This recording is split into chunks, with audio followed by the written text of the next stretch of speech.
दादी की कहानी शाम का समय था।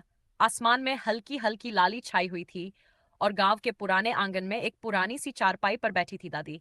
उनके पास बैठा था उनका पोता आरव, जो मोबाइल में व्यस्त था। दादी ने प्यार से कहा, बेटा, थोड़ा समय मेरे साथ भी बिता लिया करो। आरव ने बिना नजर उठाए कहा, दादी, अभी टाइम नहीं है, मैं गेम खेल रहा हूँ। दादी हल्का सा मुस्कुराई। ठीक है, जब टाइम मिले तो आ जाना। मैं तुम्हें एक कहानी सुनाऊंगी, ऐसी कहानी जो तुम्हारी जिंदगी बदल देगी। आरव ने ध्यान नहीं दिया, लेकिन अगले दिन जब उसका इंटरनेट नहीं चल रहा था, वो मजबूरी में दादी के पास आकर बैठ गया। दादी, अब बताओ आपकी कहानी। दादी की आंखों में एक अलग ही चमक आ गई। उन्होंने धीरे धीरे कहना शुरू किया। कहानी की शुरुआत। ये कहानी है मेरे बचपन की। जब मैं तुम्हारी उम्र की, तब हमारे पास ना मोबाइल था ना टीवी, लेकिन खुशियां बहुत थी। हम गरीब थे, बहुत गरीब। एक दिन मेरी माँ बहुत बीमार पड़ गई। घर में दवाई के पैसे नहीं थे। मेरे पिताजी दिन रात मेहनत करते थे, लेकिन फिर भी घर का खर्च चलाना मुश्किल था। दादी की आवाज थोड़ी भर आई। आरव पूरी तरह से ध्यान से सुन रहा था। कठिन फैसला। एक दिन मैंने अपने ताजी को रोते हुए देखा। मैंने पूछा, क्या हुआ? तो उन्होंने कहा, बेटी, तेरी माँ को बचाने के लिए पैसे नहीं हैं। उस दिन मैंने एक फैसला लिया। मैंने अपनी पढ़ाई छोड़ दी और काम करने चली गई। आरव चौंक गया। दादी, आपने पढ़ाई छोड़ दी? हाँ बेटा, क्योंकि उस समय मेरे लिए परिवार ज्यादा जरूरी था।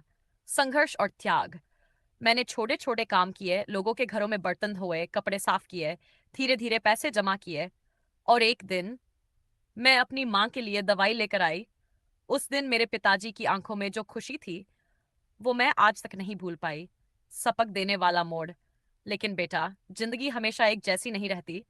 मेरी माँ ठीक हो गई, लेकिन मैंने अपनी पढ़ाई हमेशा के लिए खो दी। आज भी जब मैं बच्चों को स्कूल जाते देखती हूँ, तो मन में एक टीस उठती है। दादी की आंखों से आंसू निकल आए। जिंदगी का सबसे बड़ा सबक। दादी ने आरव का हाथ पकड़ा और कहा, बेटा, जिंदगी में दो चीजें बहुत कीमती होती हैं, समय और अपनों का साथ। पैसे तो फिर भी कमाए जा सकते हैं, लेकिन जो समय निकल जाता है, वो कभी वापस नहीं आता। आज तुम्हारे पास सब कुछ है, पढ़ाई का मौका, परिवार का प्यार, इन्हें कभी हल्के में मत लेना। आरव की सोच में बदलाव। आरव की आंखें भर आई। उसने धीरे से अपना मोबाइल साइड में रख दिया। दादी, मुझे माफ कर दो, मैंने कभी आपकी कदर ही नहीं की। दादी ने उसके सिर पर हाथ फेरा। कोई बात नहीं बेटा, समझ आ जाना ही सबसे बड़ी बात है। अंत। एक नई शुरुआत। उस दिन के बाद आरव रोज दादी के साथ समय बिताने लगा।